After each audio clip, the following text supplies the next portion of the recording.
Hey guys, it's Chumdoll here with another video for you guys, and today I'll be talking about how I balance the number of knives that I have so I don't overspend and have a collection of $10,000 worth of knives without them ever being used.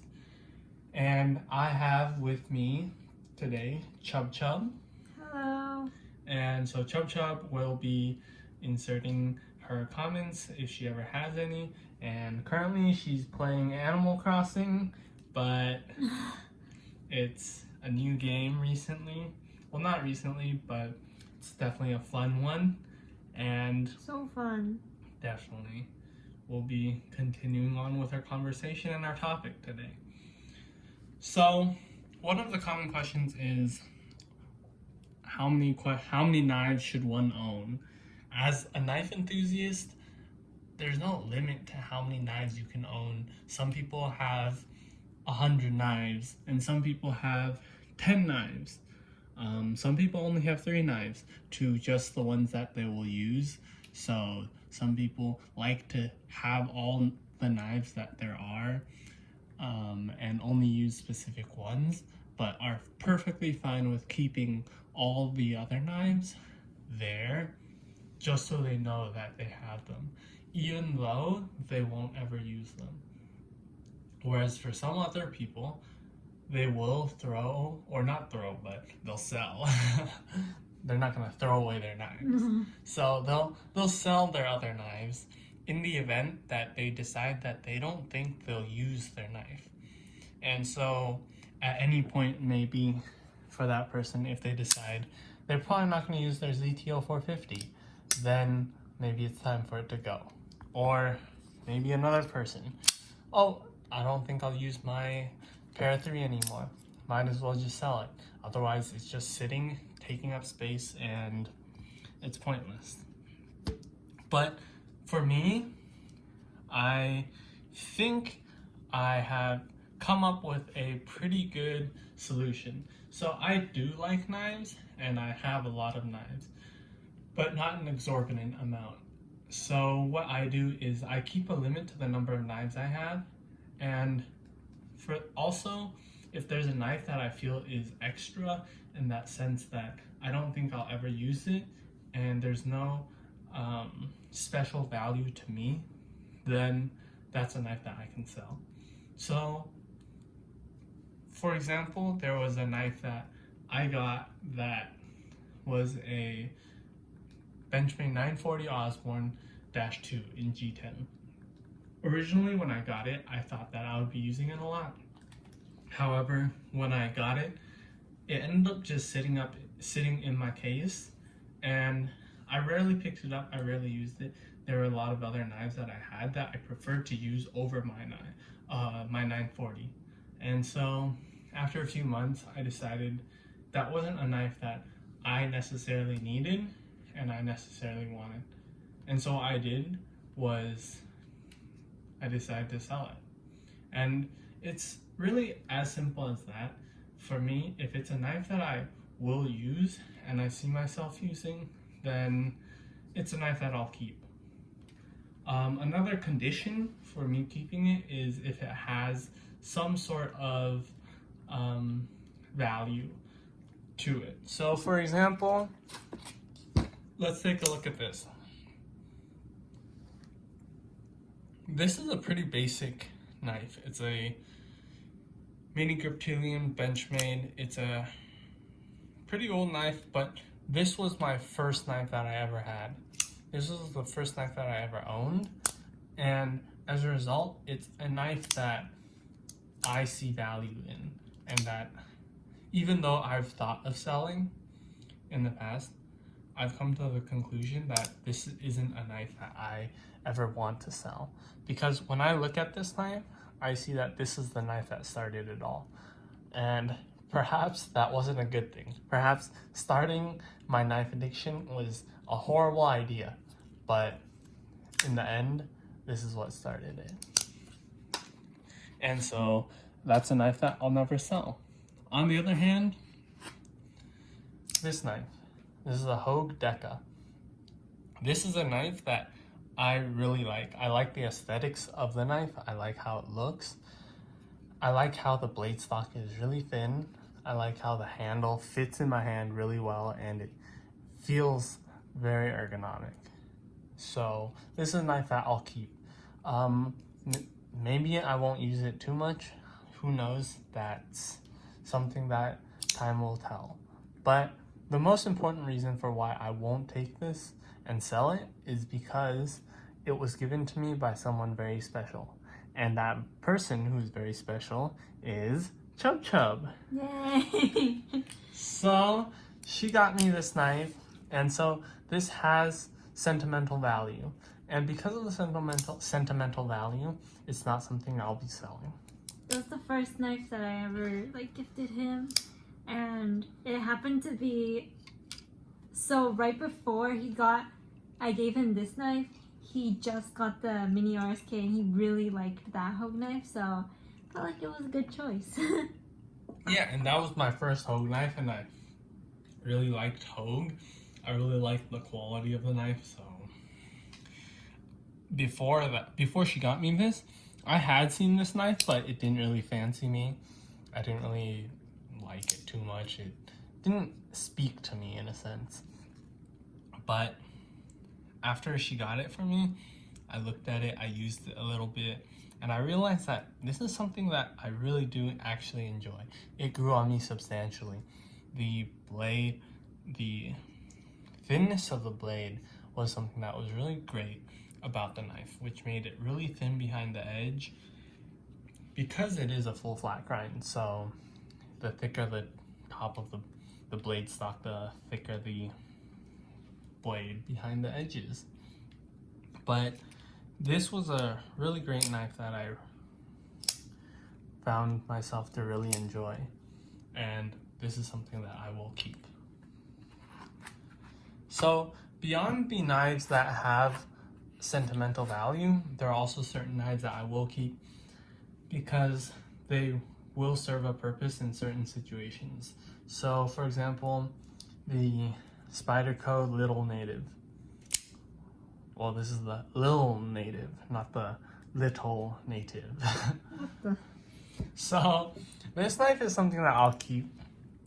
I haven't really used it too much, but it is a compression lock, which is something that I do enjoy. It's pretty fidget friendly, and this one has a titanium, well, it's by Flytanium, the Flytanium scales. I got this off of the secondary market, and so this is something that I will keep simply because it is a blade length that is really useful for me. So I live in California where there are some knife laws and some blade restrictions. So in certain places I can't carry knives over 2.5 inches. And so this blade being less than 2.5 inches would allow me to carry this in those areas where all of my other knives wouldn't be able to. So this is my only locking knife that is less than 2.5 inches. And so this is the reason why this is something that will stay.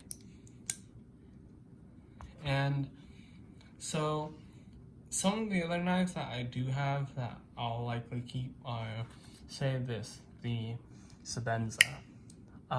This is just the plain Jane Sebenza 31 with the drop point blade.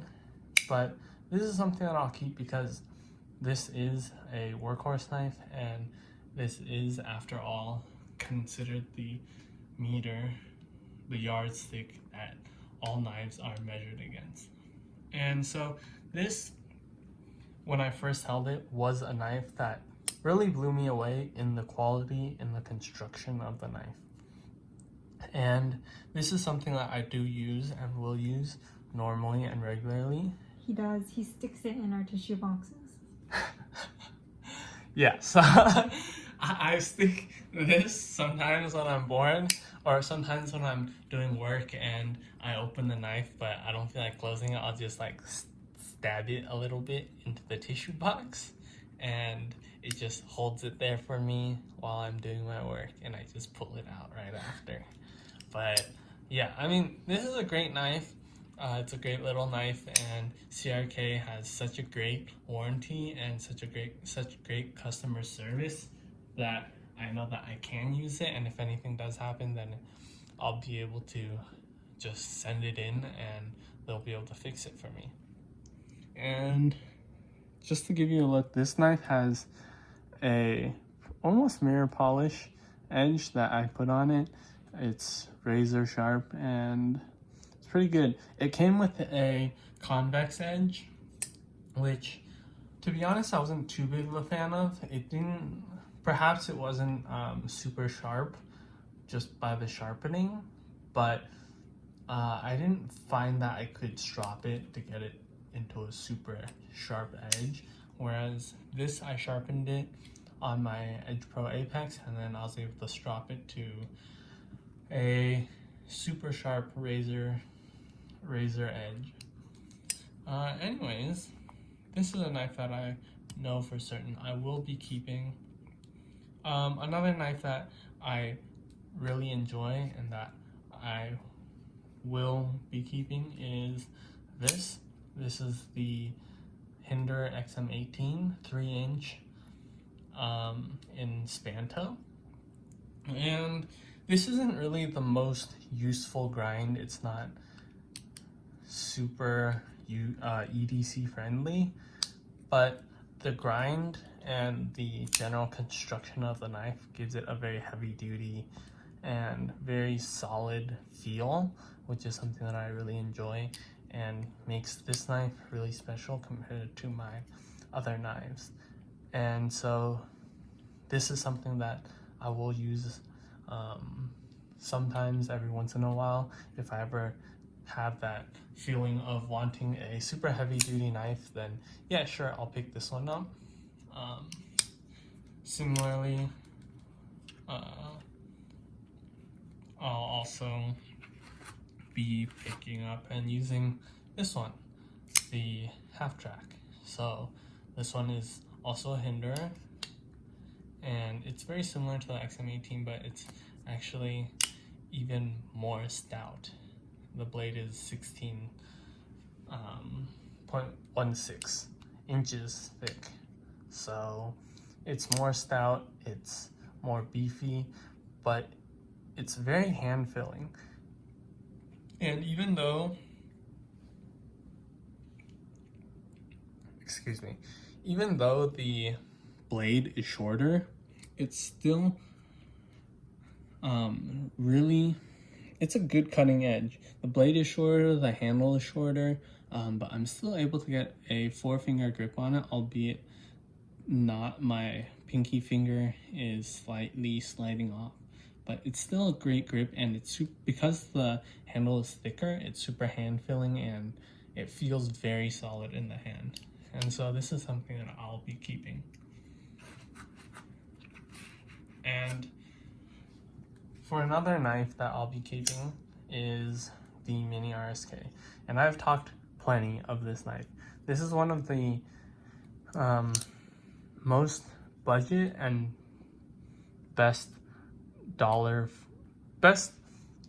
it's the most worth compared to all other knives. It has 20 CV, has G10, super durable, and gets super sharp.